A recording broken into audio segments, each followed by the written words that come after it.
friends, welcome back to my channel. Haven't been on camera in quite a while. Some of you know that I have had my grandchildren full-time this whole summer, and really crafting has taken a back seat. But summer's winding down for us here in Tennessee, and school starts next week, and hopefully I can find some time here in the next couple weeks to start filming a couple times a week again. But today I want to share with you a really cute wreath. Some of you that go to fall craft shows may have seen them, or you may not have ever seen these before, but they are called house divided wreaths. Football season is coming, and I don't know about your area of the country, but we here in Tennessee are big college football fans. It's just a lot of fun to display your colors, your flags, your alma mater, whatever your team you're proud of. But today I'm going to be making a red and a blue wreath. Half of it is going to be for the Memphis Tigers, and the other half is going to be red for the Louisville Cardinals.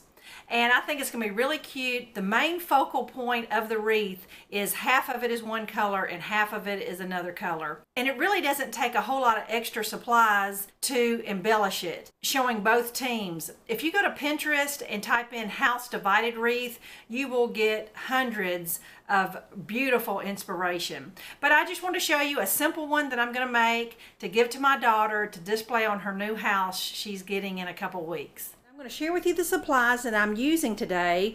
We are making a deco mesh wreath, and I'm going to be using an 18-inch wire wreath form. The 18-inch can be bought at Walmart for about $4. I've recycled this many times, but they do sell a 12-inch one at Dollar Tree that's the same thing but smaller.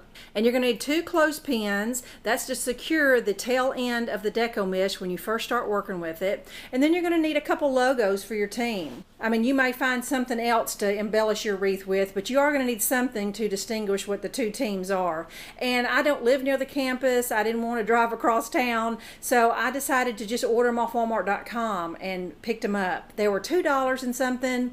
They're actually not stickers, they're actually window clings, but I'm going to make them work. And my team on the left is going to be blue and gray and silver, and my team on the right is going to be black and red. Now for my 2 logos, I'm going to repurpose 2 old wooden coasters I had. They was just the perfect size for these logos, and I'm going to paint the wood white and use the window clings, and I may end up having to decoupage them if I can't get them to stick or glue them or something.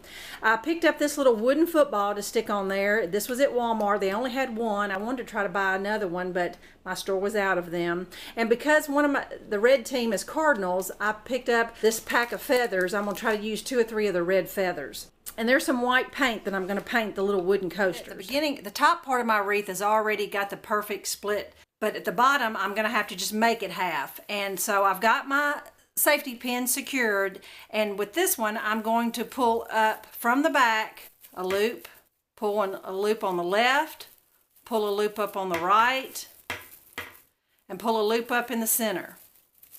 And that's all the loops I'm going to do in that little half a section. Now I'm working on my next section.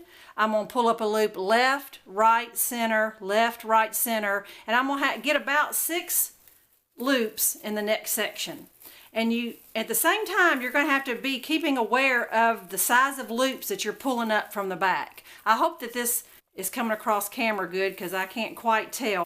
And I'm working with some unraveled mesh, so my mesh is cut into some pieces when yours is going to be like my blue roll is not cut, so I'm gonna have to stop and start a couple times, whereas you won't have to. And that's keeping it full on the left and the right and the center. And these little loops get spread out. It will all the wire will be covered up. You won't be able to see it. Okay, I've got all my red loops pulled up on half the wreath, and I'm not going to mess with it yet. I'm going to go ahead and do my blue loops, and then that's when I'm going to go back and fluff up and pull out and straighten up and tweak all the little loops that are done. Alright, I'm working my way up my blue side, and my blue is a lot easier to work with because I've just got my roll laying on the ground and I'm pulling up, but I'm not having to start and stop and reconnect since I was using pieces of red. So and the blue will be just like yours, working with one big piece. So I'm just going to keep pulling up my loops. I'm doing 6 loops in each section, left, right, center, until I meet my red up at the top. And when you've worked your loops all the way back to your beginning point, you can use a pipe cleaner or another safety pin, or the easiest way is just to go ahead and tuck your tail somewhere on the back and it will stay secure. Now I'm ready to add a few of my accent colors of the little ribbons.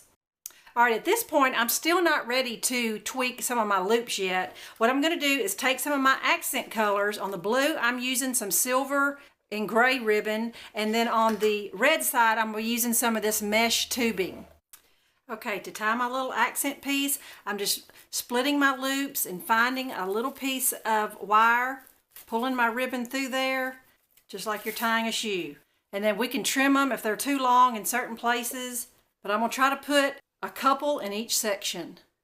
All right, this is what it looks like when they're initially put on, and I'm going to straighten them out and fluff them up when I get done.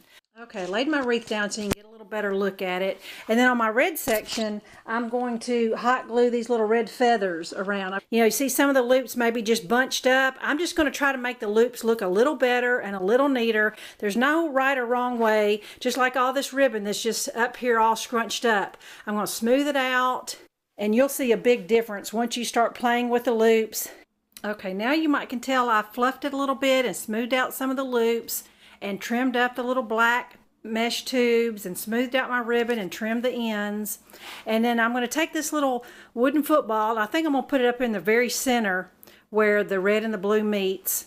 I'm waiting for my little signs to dry. All right, friends, I decided to go ahead and finish it out and hang it up on the door and let you see the finished result. Love how it turned out. I painted and decoupaged the little wooden coasters and put the window clings on there. With my vinyl cutter, I painted a little piece of wood and created a sign that said, "Our house is divided, but our hearts are united." And I just think it turned out adorable. And the little feathers on the cardinal side. This wreath would have cost at least $50 or $60 at a craft fair. I was able to make it for less than $20, even buying all the stuff, but some stuff I had in my stash. So I hope this was some good inspiration if you know a house divided, because football season will be here soon. Thanks for watching. Bye-bye.